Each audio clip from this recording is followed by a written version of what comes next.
동지와의 이번 상봉은 두 당 두 나라 인민들의 확고부동한 의지를 과시하는 분수령으로 된다. 더 큰 위기가 그 뒤에 있는 줄 몰랐죠.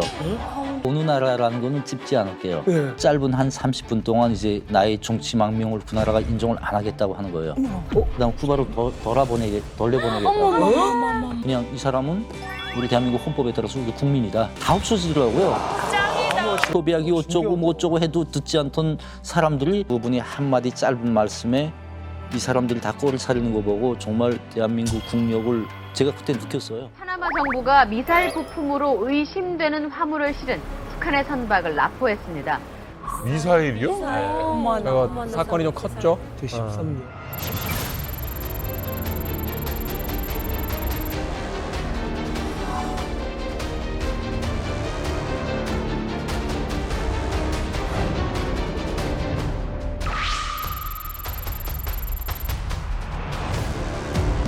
어이구야. 우와 대박. 우와. 마약? 마약?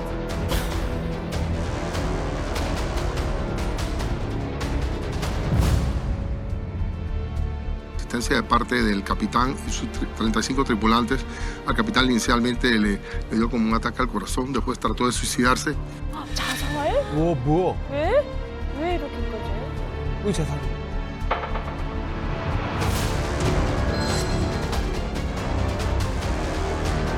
미그 21전. 저게 숨겨져 있었구나. 와. 전투기를 분해해서 실은 거예요. 야. 이거 우리 첨사님이 한 거야? 선사님이 분해하셨다고요? 설마.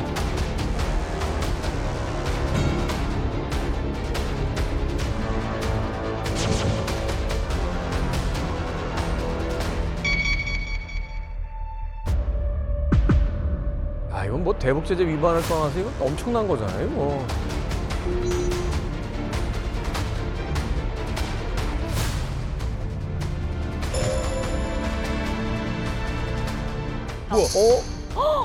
어머. 있다. 청천강호 사건처럼 큰 사건들, 국가의 어떤 이익이라든지 또는 실질적인 경제적 이익까지 되는 그런 사건들을 해결하셨으니 그 후에 이제 참사님의 앞길은 정말 말 그대로 탄탄대로 아니었겠습니까? 김정은의 표창장까지 받은 인물인데. 그렇죠. 이 이일규 참사님이 이제 2016년에 첫 파견을 마무리하고 평양 외무속으로 뭐 말 그대로 금이 환영을 하게 됩니다. 그렇죠. 청천강호 사건까지 해결했으니 얼마나 또 환영을 많이 해줬겠습니까? 돌아와서도 이일규 참사의 활약상은 뭐 계속됐습니다.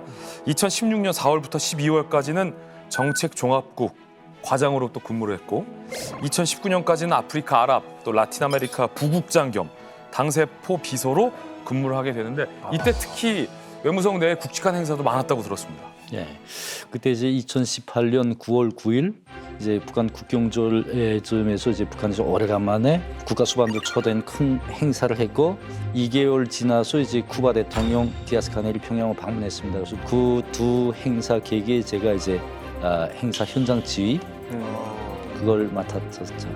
미겔 마리오 디아스 까넬 베르무데스 동지와의 이번 상봉은 두 나라 친선 관계를 영원히 계승해 나가려는 두 당 두 나라 인민들의 확고부동한 의지를 과시하는 분수령으로 된다고 하시었습니다. 조선과 쿠바는 나라의 자주권과 존엄을 고수하고 국제적 정의를 수호하기 위한 투쟁에서 굳건히 한전호에 서 있다고 하시면서 최고 영도자 동지께서는 강력하고 본용하는 나라를 건설하는 쿠바 인민에 대한 변함없는 지지 성원을 표시하셨습니다. 와, 이게. 차원이다. 와, 이게. 만찬에 참가했네. 지금 행사에서 그러면 김정은을 만나는 거예요? 여기는? 네, 이제 제 위치는 이제 현장 지휘다 보니까 이제 김정은을 직접적으로 이제 보좌하는 위치였죠. 근데 행사장에서 보좌하는 위치가 아니고 행사 이제 전후로 해서 이제 보좌하는 위치였죠. 제가 이제 김정은을 처음 만난 건 이제 정말 우발적으로 만났습니다. 이제 비행장에 우리 행사 그 현장 지휘니까 비행장에 먼저 가잖아요. 제일 처음 본 건 김여정을 제일 처음 봤죠. 그 행사지 현장에서 지금 행사 준비 상황을 지금 검토하면서 이제 같이 갔죠. 같이 가서 이제 휴게실에 VIP 라운지에 들어갔는데 김정은이 들어가 있더라고요. 딱 굳어지더라고요, 몸이. 딱 굳어져가지고 이제 아무 생각도 안 나고 그냥 내가 정중한 자세에서 있어야 되겠다라는 생각밖에 안 났고 그때 이제 김정은이 이제 몇 가지를 저에게 물어를 받습니다. 이제 그 비행기 도착 시간을 좀 체크해봤고 이제 비행기 기종 그때 디아스가네를 1916 러시아 비행기를 타고 왔는데 1916 비행기를 타고 왔고 반말로요, 존댓말로요? 반말이죠. 이게 존댓말하면 그게 또 이상스러운 겁니다. 예를 들어서 한번 진짜로 어떤 말로 딱 물어보는 거예요? 그 비행기 몇 시와 이 정도죠. 그 미국 비행기야 아니면 러시아 비행기야 이런 정도. 그 지금 오는 번초 맞아? 아닙니다. 후초입니다. 왜 이혼했어? 무슨 왜 우리가 이제 파악하려고 노력해봤는데 그에 대한 파악을 못했습니다. 그래 알았어. 네, 완전히 완벽한 반말이죠. 실제로 내가 이제 김정은이 나한테 던지는 말에 대한 대답할 때 내 목소리가 살짝 떨리는 느낌을 내가 느꼈거든요. 근데 그게 지나가서 두 번째부터는 이제 행사 전후로 해서 손가락질 한번 가야 됩니다. 근데 사실 이제 행사 시작하기 전에 우리가 심지어 김정은이 할 발언 참고 자료라고 해가지고 100% 다 써줍니다. 다 써주는데 거기에 이제 우리가 이걸 김정은이 다 암송하지 않거든요. 그렇죠. 제가 물어봤던 질문 중에 하나 쿠바 인구가 몇이야라는 질문을 했던 이거 다 우리가 적어서 보고 한 건데 이걸 암송할 수 없잖아요. 1,100만 명입니다. 근데 이제 거기서 한 미국에 한 300만 명 현재 이주해 가고 있고 뭐 기타 등등 여러 간단한 설명들 그러니까 이제 김정은이 대활동을 할 때 자기가 필요한 그것들을 물어보죠. 이제 그거를 모르는 부분들이 있지 않습니까? 예. 그 모르는 걸 거짓말을 하면 안 돼요. 지금 그에 대해서는 우리가 파악한 바가 없습니다. 그건 우리가 잘 모릅니다. 이 정도로 이제 해야 그래 모른다는 사람 죽일 수는 없잖아요. 그렇지. 근데 이제 우리도 모르는 게 많거든요. 호기심 나는 부분에 이거 쿠바에 대해서 완벽하게 다 알 수는 근데 없죠. 떨리지. 그래도 탈북까지 하려면 이거 목숨 건 건데 결정적 사건이 있을 것 같아요. 계속 앉아 일하다면 이제 디스크가 옵니다. 경추 디스크. 목 근데 디스크, 예, 우리 목 흔히. 디스크가 오는데 그게 이제 좀 심해지면 이제 마비가 와요. 그러니까 마비라는 게 그냥 이게 못 쓴다는 것보다 이제 감각이 없어집니다. 이쪽에다. 저리고. 네, 저리고 이게 엄청 피곤한 겁니다. 이게. 그래서 이제 제가 본부에다가 제기를 했죠. 내가 자비로 내 돈으로 쿠바는 그때 그 미국이 봉쇄를 당하다 보니까 우려가 굉장히 열악하거든요. 그래서 멕시코에 가서 진단과 치료를 좀 받아보겠다라고 정보를 만들어서 이제 보고를 했어요. 보고하면서 타산도 했죠. 이제 대체로 이제 이게 정보가 가서 나한테 며칠 있다가 결제가 돌아오면 네. 그 다음에 내가 이제 비행기표 예약하고 이제 또 난다. 요거까지 시나리오를 다 짜놨죠. 그때는 탈북이 아니고 실제 치료. 네, 그래서 정보를 보냈죠. 혹시 쿠바에서 멕시코가 멀어요? 비행기로 한 2시간? 가깝잖아요. 2시간? 얼마 안 걸려요. 멀지도 않죠. 한국, 일본 정도인데. 그 정도죠. 네. 못 가게 하더라고요. 외무성에서? 바로 못 가게 하더라고요. 외무성에서? 바로 가라 말라스는 대표부 지도과가 하는데 거기서 이제 바로 부결이 됐죠. 허락을 안 해준 거예요? 안 해줬죠. 야박하다. 제가 이제 토요일 날 보낸 정보인데 일요일 날 아침에 출근을 했어요. 했는데 이제 대사가 찾더라고요. 하니까 이 정보 좀 보라. 얼굴을 시커면서 보니까 119 참사 지금같이 중요한 시기에 자리를 둔 건 좀 고려되는 문제이기 때문에 될수록 현지에서 이제 그 치료하는 방안을 좀 찾아보고 멕시코는 가지 말라. 그러면 이 말씀은 예전에 이런 거 좀 돌고 압박 있기 전에는 평양에서 압박 있기 전에는 이 정도는 허락할 수 있는 부분이었어요? 바로 거기에 이제 한 몇 주일 전에 대표부에 다른 사람이 승인을 받고 치료를 갔다 왔거든요. 이거 중요한 네. 거네. 그 냄새가 나는 겁니다. 이건 누가 쓴 정보고 어떤 목적과 어떤 의도를 가지고 쓴 정보다. 그 인간이 뭔가 압박을 넣었을까요? Exactly. 바로 그 인간입니다. Exactly. 바로 그 인간입니다. 후배 4년 반 그래서- 동안 괴롭혀봐. 네, 굉장히 생각이 많았어요. 집에 가서 내가 정말 이렇게 일했는데 이렇게까지 된다고. 근데 바로 한두 주일 전에 대표부 다른 사람은 승인이 됐거든요. 나는 거부가 됐고 그리고 또 혼자나 토요일 날 보낸 정보가 일요일 날 온다니 말이 안 되잖아요. 너무 빨리 왔어. 너무 빨리. 그냥 본인 결심으로 이제 너 하고 거부한 거잖아요. 그때 그날 저녁에 내가 잠이 안 오더라고요. 그 정보를 받은 날부터 출발한 날까지 딱 한 주일도 걸렸어요. 일주일. 네, 일주일 만에 내가 떴죠. 내가 그때 됐어. 정말 나 가겠으니까 너희 한번 잘해보라. 이 마음을 가지고 그때 그 분노가 결국은 내가 탈북을 할 수 있게 방아쇠가 된 거. 물고 싶은 사람 뺨 때려 준 거죠. 고마운 사람이네 어찌 보면. 그렇죠. 바로 일주일 만에 탈북을 결행하셨다는 거예요. 짧은 시간 동안, 그러니까요. 일주일 만에. 네. 그런데 탈북하려면 아까 말씀하셨지만 비행기를 타야 되잖아요. 그런데 여권이 또 필요하지 않습니까? 그렇죠. 근데 외교관이라도 여권을 소지하고 있는 게 아니거든요. 그런데 아마 하늘이 도왔던 것 같습니다. 코로나19 때문에 오랫동안 여권을 쓸 일 없었던 이일규 참사의 여권 기한이 때마침 만기가 돼서 요 탈북을 결심하기 전에 미리 재발급 신청을 해뒀던 상황이었다고 합니다. 그러니까 여권도 갱신이 된 거예요. 타이밍 내려오네요. 제가 한마디 말씀드리자면 이제 북한에서도 이제 보위부뿐만이 아니고 이제 해외 나가는 사람들 99%는 거의 다 해외 나가면 다 여권을 반납을 합니다. 뭐 외교관 분들도 그렇지만 노동자들도 그렇고. 근데 나는 궁금한 게 그렇게 이제 그 새 여권이 나온다고 해도 그 새 여권을 또 아무래도 반납을 해야 되잖아요. 그렇죠. 그 대목에서 어떻게 여권을 가져갈 수가 있었는지. 그날 당이 그 여권이 도착을 했습니다. 아바나에. 그래가지고 이제 DHL 사무소에 이제 내가 갈게라고 하고 이제 우정 늦게 갔죠. 왜냐하면 빨리 가면 여권을 찾아고 대사관에 다시 와야 되잖아요. 와서 반납을 해야 되니까 그렇지요. 우정 6시 지나서 갔어요. 계획을 면밀하게 세우셨네요. 네, 가가지고 여권을 내가 일단 받고 제가 이제 쿠바 여행사에 정말 친한 친구가 있었거든요. 그 친구가 좀 제발 퇴원하지 말아달라. 나 이제 오늘 중으로 어디 좀 가야 될 일이 있는데 비행기 좀 예약을 해달라. 여권 번호를 다 입력해서 보내서 9시에 컨펌이 됐어요. 비행기 번호. 그 실제 뜬 날은 그 다음 날 새벽 5시 비행기였거든요. 왜냐면 새벽 5시 지나가면 대사관에 가서 여권을 받쳐야 돼요. 전에 가야 되니까. 그렇죠. 아 그러니까 참사님 그럼 9시에 지금 그 티켓팅을 하시고 그렇지. 이제 비행기는 다음 날 이길 새벽 5시. 네. 대충 한 8시가 남았잖아요. 8시간. 네. 너무 긴장돼. 근데 문제가 뭐냐면 아직까지 가족이 설득 안 된 상태잖아요. 맞네. 여기 8시간 맞네. 동안 뭔가 하셔야 돼 진짜. 가족들한테는 얘기를 안 하고 맞아. 티켓을 먼저 끊으신 거예요. 와 이거 안 간다고 하면 큰일 나는 거잖아요. 이거. 그래서 이제 그 티켓팅을 하고 야, 이거 큰일 나네. 9시에 들어와서 이제 아무 말도 안 하고 밥을 먹었어요. 밥을 먹는데 머리알을 씹는다는 느낌이 그런 느낌입니다. 안 넘어져. 아무 말 근데 맛도 안 나는 나지. 최대로 짝짝하게 이렇게 보여야 되니까 밥을 일단 먹었어요. 먹고 조용히 방에 앉혀놓고 나 갈래. 비행기표 다 끊었어. 와 끊었으니까 제발 나 좀 같이 따라와 줘라고 내가 부탁을 했죠. 근데 우리 와이프가 처음에는 농담하지 말라는 거야. 진짜야. 봐. 보여줬어 여권을. 그다음에 이제 전자 그 핸드폰으로 보여줬어요. 자, 다 끊었어. 아무 말도 안 하더라고요. 안 가겠단 말도 안 하고 가겠단 말도 안 하고 그다음에 빨리 좀 대답해 줘야 되겠는데 빨리 해야 저 가지 않습니까? 짐 싸서 가지. 아무 말도 안 해서 너무 답답해서 그다음에 우리 애를 불러가지고 이제 자 아빠는 정말 난 못 살겠어 거기서 북한땅에서 못 살겠으니까 나는 네가 아빠 따라와 줬으면 좋겠어. 얘도 아무 말도 안 하더라고. 그렇게 해서 한 30분 이상 흘렀던 것 같아요. 그다음 안 되겠더라고. 막 시간은 가지. 그래서 에이 모르겠다. 나라도 짐 싸겠다. 이래서 짐 싸기 시작했어요. 나라도 싸야겠다.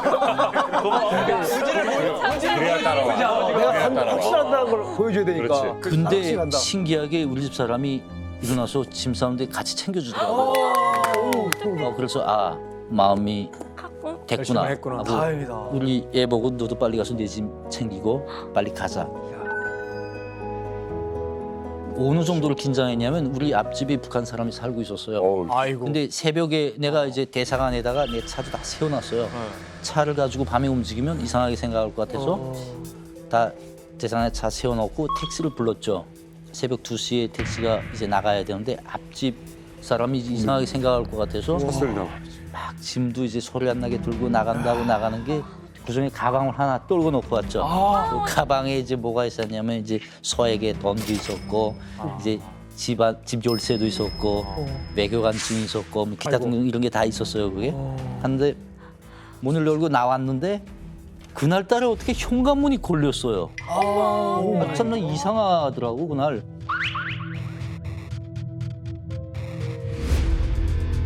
현관문 열려고 보니까 열쇠가 없어. 그 가방을 못 가지고 나온 거잖아요. 그래서 내가 알고 있던 쿠바 사람한테 전화해가지고 문 좀 열어달라고. 예. 나 이제 어디 좀 잠깐 나갈 일 있다 보니까 그 친구가 문을 열어줬어요. 네. 그래서 이제 우리 세 식구가 조용히 집을 빠져나가서 차를 타고 택시를 타고 공항으로 갔죠. 비행기 출발까지 몇 시간 남았습니까? 그러니까 5시니까 이제 3시간 정도 남았죠. 근데 그때는 뒤를 돌아보지 않습니다. 그냥 앞만 보고 가죠. 네. 자, 우여곡절 끝이에요, 정말로. 어떻게 공항까지는 도착했어요. 네. 그 새벽에 네. 성공했어. 자, 이제 계획대로 차분한 척. 하지만 심장이 얼마나 뛰겠어요? 이제 여권을 내고 비행기 티켓을 받아서 비행기에 탑승해서 네. 대한민국까지 오면 되는 거잖아요. 네. 그런데 진짜 위기가 공항에서 터지고 맙니다. 공항에서 제발. 조용하는데. 제가 일단 쿠바공항에 나갔는데 저는 항상 이제 뒤를 안 돌아본다고 하잖아요. 그건 뽕이고요. 항상 눈은 뒤에만 가 있어요. 계속 뒤를 감시하면서 우리 애 보고 너 먼저 나가. 여권 수속하면서 이미그레이션 통과라고 하는데 얘가 못 나가고 있는 거예요, 거기서. 왜 안 되냐 하니까 이 여권이 새 여권이다 보니까 입국 기록이 없는 거예요. 맞다. 그러니까 지금 수속이 안 되는 거예요. 그럼 과거 가져오라는 거. 가져와야죠. 그럼 내가 최소 이제 그 외교관증이라도 내밀면 되겠는데 외교관증을 지금 집에다 둬두고 왔단 말이에요. 가방 놓고 하는. 아이들 그러다 보니까 이제 그래서 내가 그 사람한테 말했죠. 순간적으로 탁 생각나는 게 그러지 말고 이름을 타이핑해서 여봐. 그러면 나하고 똑같은 요건 자료가 나올 거고 사진 대조하면 똑같을 거야. 내가 설명을 했죠. 그러니까 그 친구가 그렇게 하더라고요. 했는데 실제 그 요건 자료가 나왔고 대조해보니까 맞았고 그래서 통과를 시켰죠. 와 이거 말이 그렇지. 손에 땀이. 가방이라도 가져왔으면 이거 괜찮았을 것 같아요. 근데 제가 제일 그때 가슴 아팠던 게 내가 가슴 아픈 게 아니고 이제 애랑 우리 와이프가 막 공포에 질렸던 그 얼굴을 보는 게 내가 제일 그 무섭더라고요. 그때. 예. 그래서 이제 공항에 폐소해서 나가서 그다음부터는 한 2시간 정도를 기다려야 됩니다. 탑승하기 전까지.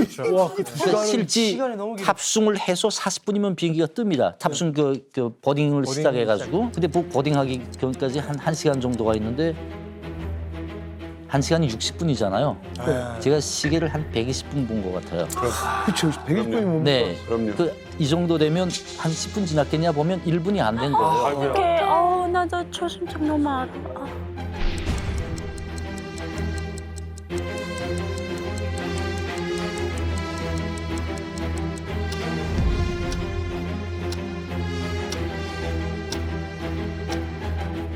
무사히 그 버딩을 했고 비행기가 떴죠.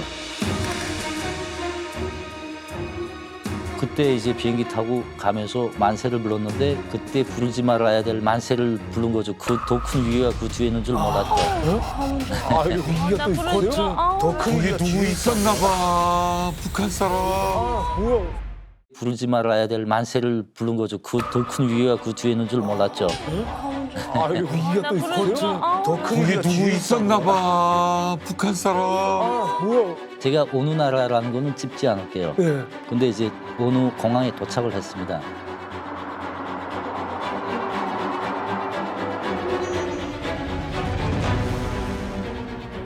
도착을 해서 제가 대한민국 협조로 해서 나온 게 아니란 말이에요. 저 혼자 스스로 코바에서 나온 나오고 거 그러니까. 그래서 그 나라에서 대한민국 대사관에 전화를 했고 도와달라고 거기서 이제 협조해주겠다고 했는데 그 짧은 한 30분 동안 이제 나의 정치 망명을 그 나라가 인정을 안 하겠다고 하는 거예요. 그다음 쿠바로 돌려보내겠다고 그 공항에서 공항에서. 아니, 그때 내가 제가 외교 특권과 특권을 주장했거든요. 외교관 난 아직 외교관이야. 우리 가족을 갈라놨어요. 갈라놓고 신문한다고 하면서 우리 와이프랑 우리 애를 게이트를 강제로 끌고 가려고 했어요. 그냥 태워보내고 그러면 내가 따라가겠지라고 생각을 하고 그렇게 30분 동안 치열하게 거기서 투쟁을 하던 와중에 그 나라 주재 대한민국 대사님께서 오셨어요. 정말 아까 김정은 신을 본 것 같은 그거 아무것도 정말 신을 만난 것 같은 느낌이더라고요 그때. 근데 정말 더 웃긴 건 뭐냐면 나와 나의 가족을 이제 다시 비행기에 태워서 보내겠다고 거의 한 10명이 이어싸우셨어요. 불 탁 켜면 바퀴벌레가 순간에 쫙 사라집니다. 구 대사님께서 오시고 별말도 안 했어요. 그냥 이 사람은 우리 대한민국 헌법에 따라서 우리 국민이다. 우리 대한민국 헌법에 따라서 우리 국민이다. 맞아, 우리 헌법이 그렇잖아. 네, 국민이고 우리가 이제부터 보호한다. 다 없어지더라고요. 다 없어지더라고요.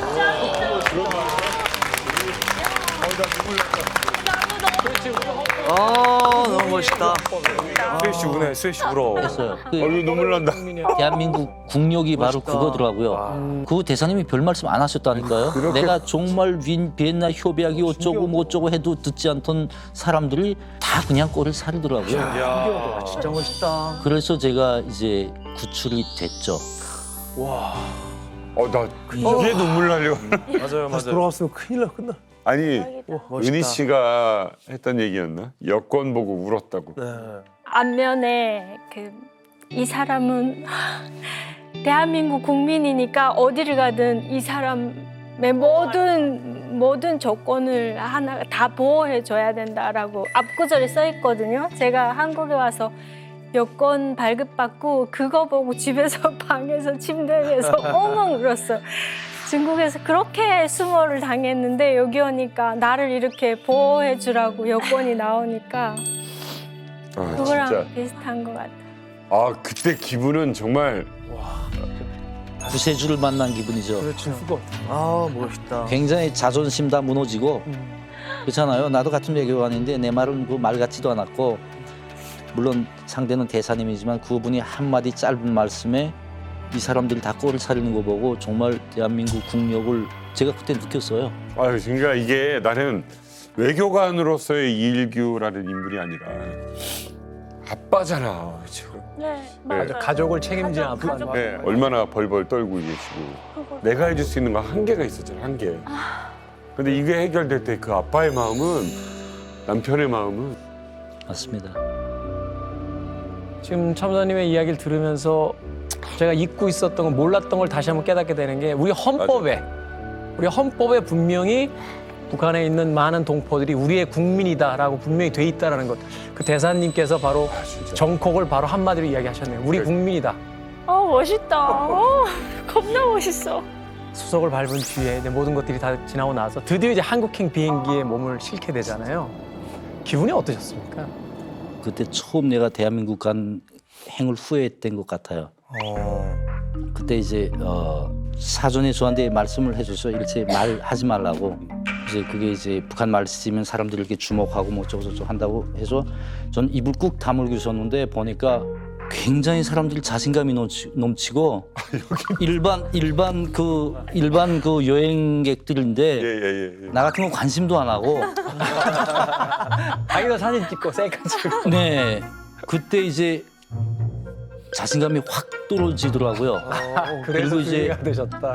이거 내가 이렇게 치열한 경쟁 사회에 뛰어들어서 내가 과연 내가 이 가족을 먹여 살릴 수 있을까라는 내가 한 선택이 옳을까 하는 그때 그 생각을 처음 해봤습니다. 비행기 안에서. 오히려 그때 그 모습이 불안을. 네, 굉장히 불안했죠 그때. 과연 이제부터 시작하는데 이겨내고 내가 이 가족을 먹여 살릴 수 있을까라는 생각을 그때 처음 했고 그러면서 이거 내가 한국 가는 거 맞나 이런 생각을 해봤던 것 같습니다. 아니, 근데 진짜 여기서부터는 내가 마음을 놓아도 된다. 안심하셨던 순간은 어느 순간인가요? 그렇게 해서 대한민국에 들어왔어요. 비행기가 인천 항공 이제 공항에 도착을 했는데 그때도 아무런 생각도 없이 찹찹하고 불안함. 그래서 이제 도착한 것이 북한 이탈 주민센터에 도착을 했습니다. 도착을 해서 이제 정문에 내리는데 딱 그 정문 앞에 이제 종강판이 하나 있어요.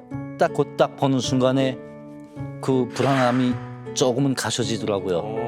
대한민국에 오신 것을 열렬히 환영합니다. 이게 이상하게 울리더라고요. 그 긴장감이 그때 많이 해소가 됐죠. 그래서 자녀분은 뭐래요?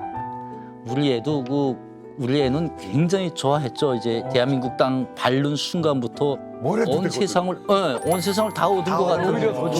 염색하고 막 우리 집 사람도 그닥 좋아했던 느낌이 나는데 우리 애는 정말 좋아하더라고요. 그렇고 막. 아내분은 그래도 여전히 뭐 현실적인 어떤 불안감 같은 것도 그렇죠. 있을 테니까. 그래서 이제 그때 제가 종강판을 딱 보고 이제 안심이 되고 방 배정이 됐어요. 방에 올라가서 이제 뭐 여러 가지 수속 절차를 거치잖아요. 수속 절차를 거치고 이제 그날 저녁은 잤죠. 근데 제가 어느 정도 마음이 안심이 됐냐면 장난치고 싶은 생각이 살짝 나더라고요. 그 상황에서도 그래서 빨리 깨나 빨리 깨나. 토요일이야 토요일. 생활총화 가야 돼. 생활총화 가야 돼. 야 그거 지금 생활총화란 말에 눈이 딱 떠지더라 이만큼. 그러니까 지금 옷가린이거든. 우리 탈북했는데? 내가 탈북한 거 꿈이었나? 근데 그걸 딱 보는 순간에 이거 내가 장난치면 안 되겠다. 그래서 야야 아니 거짓말이야. 이거 한국에 왔어 우리. 하고 그 정도로 내가 그 마음이 그때 아내분이 아침에 눈 뜨셔서 깜짝 놀랐겠네. 아직도 원망합니다. 그때 놀랐던 얘기를.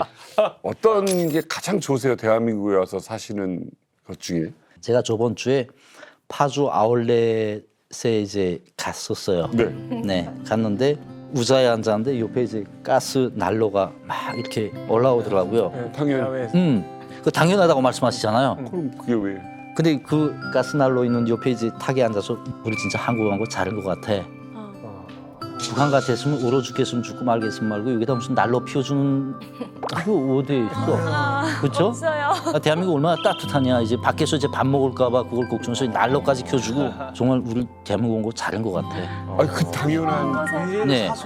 그런 것에서 제가 이제 그 작은 감정들이 쌓이면 앞으로 이제 그게 큰 감정이 되지 않겠냐 이런 생각을 합니다. 제가 많은 소유럽도 가보고 많은 나라를 돌아봤지만 대한민국처럼 이렇게 잘된 나라가 없어요.